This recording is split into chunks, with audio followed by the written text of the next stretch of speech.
Good evening दोस्तों, कैसे हैं आप सब। आशा है कि अच्छे होंगे। तो अब तो 2026 का एग्ज़ाम समाप्त हो चुका है कल। अब जो है 2027 के एग्ज़ाम की तैयारी की ओर हम लोग अग्रसर होंगे, आगे बढ़ेंगे।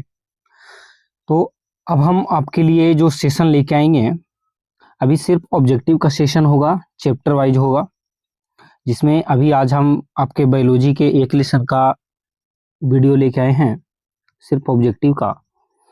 और ये सारे के सारे क्वेश्चन किसी न किसी साल में पूछे गए हैं। ये कुल मिला के 59 सवाल आज के हैं और ये पूछे हुए सवाल हैं। और आपको बता दिया जाए कि इस एक लेसन से पिछले साल 4 ऑब्जेक्टिव पूछे गए थे, फर्स्ट सिटिंग में भी और सेकंड सिटिंग में भी, और एक 2 नंबर वाला सब्जेक्टिव पूछा गया था।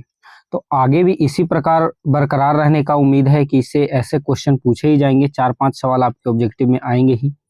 तो चलते हैं हम लोग अब आज के सवाल की ओर।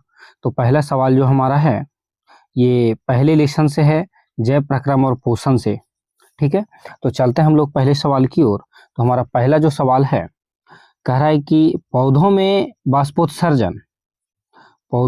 बाष्पोत्सर्जन किस भाग में होता है। तो पौधों में जो बाष्पोत्सर्जन है पत्तियों में होता है। दूसरा सवाल है कि मैग्नीशियम कहाँ पाया जाता है। मैग्नीशियम कहाँ पाया जाता है, तो मैग्नीशियम क्लोरोफिल में पाया जाता है। आपकी जानकारी के लिए बता दिया जाए कि पत्तियों का जो रंग हरा होता है वो क्लोरोफिल की उपस्थिति के कारण ही होता है। क्लोरोफिल के अणुओं को प्रकाश संश्लेषी इकाई कहा जाता है। तो यहाँ एक चीज और आप जानिए कि क्लोरोफिल जो है, क्लोरोफिल के कारण ही पौधों का रंग हरा होता है। लेकिन ये जरूरी नहीं है कि अगर किसी पौधे का रंग लाल है तो उसमें क्लोरोफिल नहीं होगा, किसी और रंग का है तो उसमें क्लोरोफिल नहीं होगा, क्लोरोफिल होगा। पर इसमें ये देखना है आपको कि क्लोरोफिल जो है प्रकाश संश्लेषण की प्रक्रिया में अनिवार्य है। यानी कि पौधे जो है प्रकाश संश्लेषण के द्वारा अपना भोजन प्राप्त करेंगे, तो प्रकाश संश्लेषण में क्लोरोफिल का होना अत्यंत आवश्यक है। प्रकाश संश्लेषण के लिए हमारे पास 4 आवश्यक तत्व होते हैं। प्रकाश संश्लेषण के लिए हमारे पास 4 आवश्यक तत्व होते हैं, जिनमें पहला तत्व होता है सनलाइट, सूरज का प्रकाश। दूसरा तत्व होता है CO2। तीसरा होता है जल, और चौथा हमारा क्लोरोफिल। तो ये 4 पदार्थ प्रकाश संश्लेषण की आवश्यकताएं हैं। इनमें से किसी की भी अनुपस्थिति में प्रकाश संश्लेषण की प्रक्रिया संभव नहीं है। और बता दें अगर प्रकाश संश्लेषण के लिए, तो प्रकाश संश्लेषण केवल और केवल दिन में होता है। ठीक है, प्रकाश संश्लेषण केवल दिन में होता है। और प्रकाश संश्लेषण का जो सूत्र होता है, यानी कि जो इसका समीकरण होता है, ये होता है 6CO2 plus 6H2O 12H2O equal to, ये जो होता है सूर्य के प्रकाश और क्लोरोफिल की उपस्थिति में घटित होती है। तो इसके बाद जो हमको प्राप्त होता है, ये प्राप्त होता है C6H12O6 plus 6O2 plus 6H2O। तो इसमें इस अभिक्रिया के दौरान जब हम लोग देखेंगे प्रकाश संश्लेषण में ग्लूकोज का निर्माण होता है और ऑक्सीजन जो है उपोत्पाद के रूप में प्राप्त होता है। यानी प्रकाश संश्लेषण की अभिक्रिया के दौरान ऑक्सीजन बाहर निकलता है। तो चलते हैं अब हम लोग अगले सवाल की ओर। हमारा तीसरा जो सवाल है, देखिए यही सवाल है कि प्रकाश संश्लेषण की क्रिया में ऑक्सीजन बाहर निकलता है। तो प्रकाश संश्लेषण की अभिक्रिया में ऑक्सीजन जो है बाहर निकलता है कहाँ से, जल से बाहर निकलता है। अगला कह रहा है निम्नलिखित में से कौन एक उभयलिंगी जंतु है। उभयलिंगी जंतु कहने से मतलब है कि वैसे जंतु जिसमें लिंग का निर्धारण नहीं किया जा सकता है कि पुल्लिंग है या स्त्रीलिंग है, या फिर ऐसे भी कह सकते हैं कि एक ही जंतु में दोनों लिंग की उपस्थिति होती है, पुल्लिंग भी और स्त्रीलिंग भी। तो इसमें अगर देखा जाए तो केचुआ एक ऐसा जीव है जो उभयलिंगी होता है। अब चलते हैं हम लोग अगले सवाल की ओर। तो हमारा अगला सवाल जो 5वां है, कह रहा शरीर में भोजन का पचना किस प्रकार की अभिक्रिया है। तो शरीर में भोजन का पचना एक प्रकार का उपचयन अभिक्रिया है।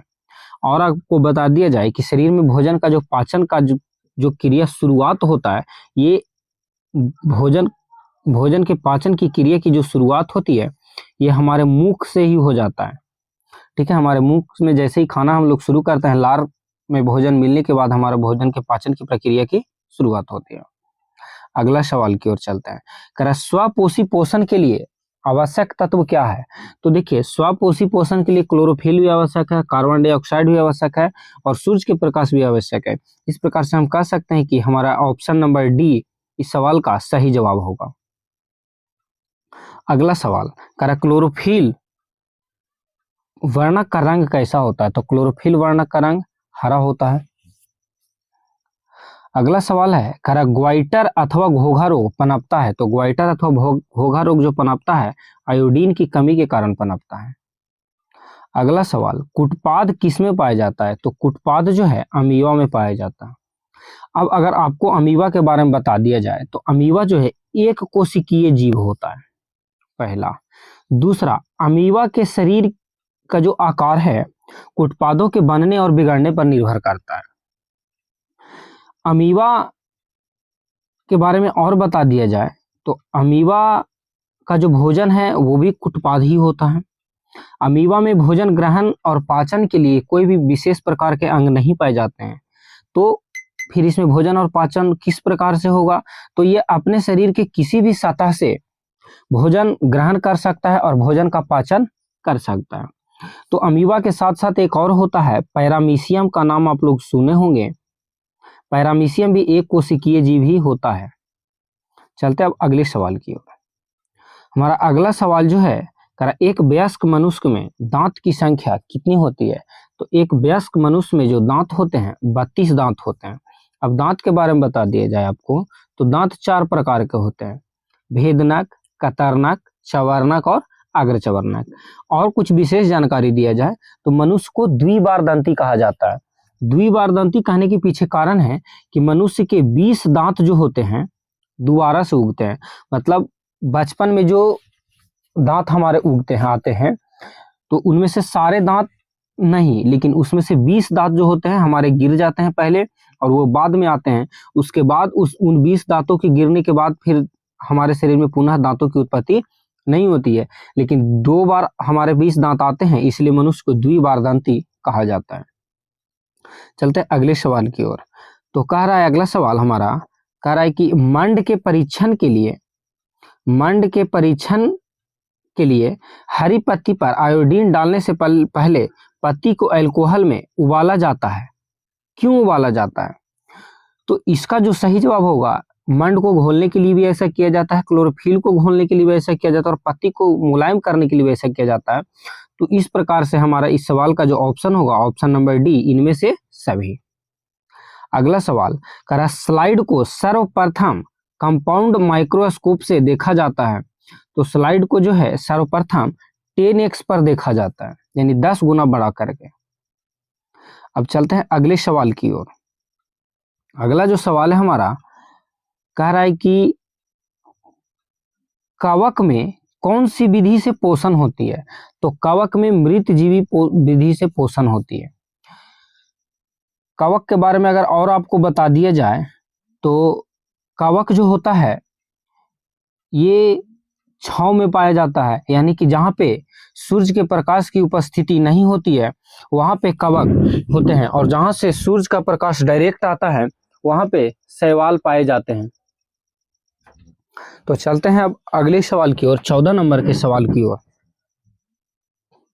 अगला जो सवाल है हमारा, कह पीत रस कहाँ से स्रावित होता है? तो पीत रस जो हमारे शरीर में यकृत से स्रावित होता है। और यकृत के बारे में अगर कुछ विशेष जानकारी दिया जाए तो यकृत हमारे शरीर की सबसे बड़ी ग्रंथि होती है जिसका वजन 1.5 kg होता है। अगला सवाल, कह आयोडीन की कमी से कौन सा रोग होता है? तो आयोडीन की कमी से जो है वो घेघा रोग होता है, इसी को ग्वाइटर कहा जाता है।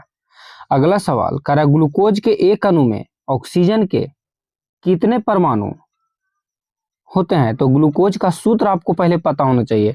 तो ग्लूकोज का सूत्र होता है C6H12O6। इसमें अगर आप देखेंगे तो ऑक्सीजन के अणुओं की संख्या कितनी है? 6। इस प्रकार से ऑप्शन नंबर बी हमारा सही आंसर होगा। अगला सवाल है कह रहा है कि दांत को साफ करने के लिए जो दंतमंजन का प्रयोग किया जाता है, तो दंतमंजन अम्लीय होता है कि क्षारीय? तो दंतमंजन क्षारीय होता है। अब यहाँ पे आप देखिए दांत की सफाई यानी मुंह की सफाई। मुंह का पीएच मान कैसा होता है? तो मुंह का पीएच मान अम्लीय होता है और मुंह का पीएच मान जो होता है लगभग 5.5 हमेशा बरकरार रहता है। अगला सवाल कह रहा है कि कौन सा एंजाइम वसा पर क्रिया करता है? कौन सा एंजाइम वसा पर क्रिया करता है? तो यहाँ पे होगा लाइपेज एंजाइम जो है वसा पर क्रिया करता है, लाइपेज एंजाइम। अगला सवाल है कह प्रकाश संश्लेषण की क्रिया होती है। प्रकाश संश्लेषण की क्रिया किसमें होती है? तो प्रकाश संश्लेषण की क्रिया जो है वो हरे पौधों में होती है। और आपको बता दिया जाए कि मात्र हरे पौधे ही जो हैं पृथ्वी पर स्वपोषण की अभिक्रिया से अपना भोजन को ग्रहण करते हैं। हरे पौधों के अलावा कोई भी जीव धरती पर नहीं है जो स्वपोषण करते हैं। अगला सवाल है कह किसकी उपस्थिति के कारण पौधों का रंग हरा होता है? तो क्लोरोफिल की उपस्थिति के कारण। अगला सवाल कह हाइड्रा में क्या पाया जाता है? हाइड्रा में क्या पाया जाता है? तो हाइड्रा में स्पर्शक पाए जाते हैं जिसको टेंटिकल्स भी कहा जाता है। कह रहा है अगला सवाल कि अमीबा में अधिकांश पोषण कैसा होता है? तो अमीबा में जो अधिकांश पोषण होता है वो अंतर्ग्रहण के द्वारा पोषण होता है।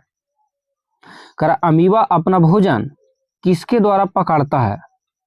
अमीबा जो है अपना भोजन कुटपादों के द्वारा पकड़ता है या कुटपादों के द्वारा ग्रहण करता है। कह रहा ग्लूकोज का रासायनिक सूत्र निम्नलिखित में से कौन है? तो ग्लूकोज का रासायनिक सूत्र C6H12O6 और ऑप्शन नंबर सी हमारा सही जवाब है। कह रहा मुख गुहा में आहार का कौन सा भाग पाचन होता है? तो मुख गुहा में जो है आहार का कार्बोहाइड्रेट पाचन होता है।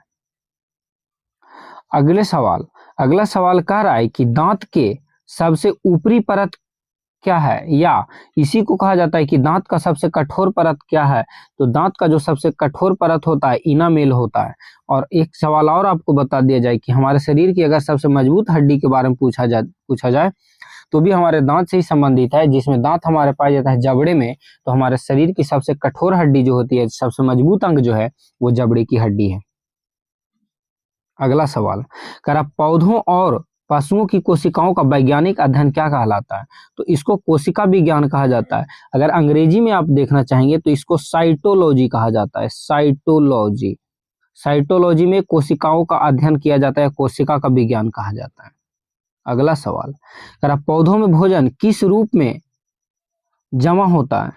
तो पौधों में जो भोजन का जमा होने की प्रक्रिया है, पौधों में भोजन स्टार्च के रूप में जमा होता है। और यही सवाल अगर आपसे पूछा जाए कि पौधों में भोजन तो स्टार्च के रूप में जमा होते ही हैं, लेकिन मनुष्यों में भोजन किस रूप में जमा होता है? तो मनुष्यों में जो भोजन है ग्लाइकोजन के रूप में जमा होते हैं। अगला सवाल न्यूक्लियस शब्द किसके द्वारा दी गई है? न्यूक्लियस का मतलब होता है केंद्रक। तो केंद्रक शब्द नाम जो दिया गया है रॉबर्ट ब्राउन के दिया गया है। रॉबर्ट ब्राउन ने बताया था कि प्रत्येक कोशिका के केंद्र में एक केंद्रक पाया जाता है, प्रत्येक कोशिका के बीच में एक केंद्रक पाया जाता है जिसका नाम न्यूक्लियस रखा गया। अगला सवाल 30 नंबर का सवाल है निम्नांकित में से कौन सा ट्रिप्सिन एंजाइम का कार्य है? तो ट्रिप्सिन एंजाइम का जो कार्य है प्रोटीन का पाचन करना इसका कार्य है।